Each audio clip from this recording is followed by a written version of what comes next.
நண்பர்களே, மனுஷங்க எல்லாருக்கும் முன்பாக நல்ல பேர் எடுக்கணும், இவர் ரொம்ப தாழ்மையுள்ளவர்னு பேர் எடுக்கணும் அப்படிங்கிறது நம்ம எல்லாருக்கும் இருக்கிற ஒரு ஆசை. இதுக்காக எல்லாருக்கும் முன்பாக நம்மை தாழ்த்துக்கிறோம், நிறைய காரியங்களை விட்டு கொடுக்குறோம். இதெல்லாம் ரொம்ப நல்லது.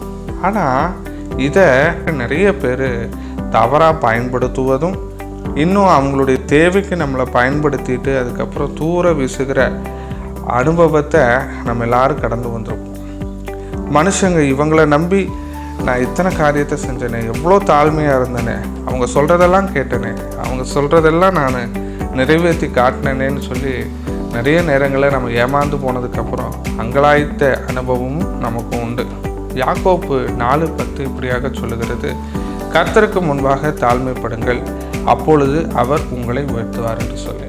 ஆமாங்க, மனுஷங்களுக்கு முன்பாக தாழ்ந்து போய் நாம் நன்மையை பெற்றுக்கொள்வதை காட்டிலும், அவமானங்களை பல நேரங்களிலே அடைவதை காட்டிலும், கடவுளுக்கு முன்பாக நம்மை தாழ்த்தும் பொழுது கடவுள் வெளியரங்கமாக நம்மை எல்லாருக்கும் முன்பாக உயர்த்துவார் என்பதிலே எந்த மாற்று கருத்தும் இல்லை.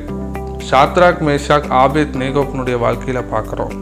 மன்னன் ஒரு அநியாயமான சட்டத்தை போடுறான், எல்லாரும் தன்னுடைய பொற்சிலைக்கு முன்பாக வணங்க வேண்டும் என்று சொல்லி. இவங்க அப்படியெல்லாம் நாங்கள் செய்ய முடியாதுன்னு சொல்லி நீதிக்காக, தங்களுடைய உரிமைக்காக வைராக்கியமாக நிற்கிறாங்க.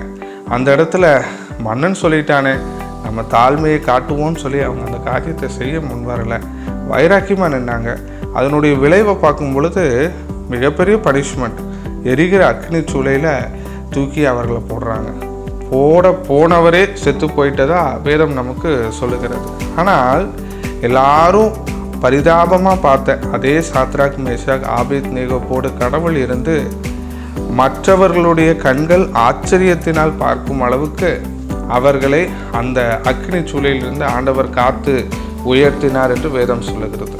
இன்னைக்கு இப்படிப்பட்ட அவமானப்படுகிற சூழ்நிலையில், என் நம்பி ஏமாந்த சூழ்நிலையில் நீங்களும் நின்று கொண்டிருக்கிறீங்களா? கவலைப்படாதீங்க. மனுஷங்களுக்கு முன்பாக நீங்கள் தாழ்மையுள்ளவனாக காட்டினது போதும். நீங்கள் கடவுளுடைய சமூகத்தில் உங்களை தாழ்த்துங்க. கடவுள் ஏற்ற நேரத்தில் உங்களை அவமானப்படுத்தினவர்களுக்கு முன்பாகவும் எல்லாரும் பார்க்கவும் உங்களை உயர்த்தி நிறுத்துவார். கடவுள் தாமே உங்களை ஆசீர்வதிப்பாராக.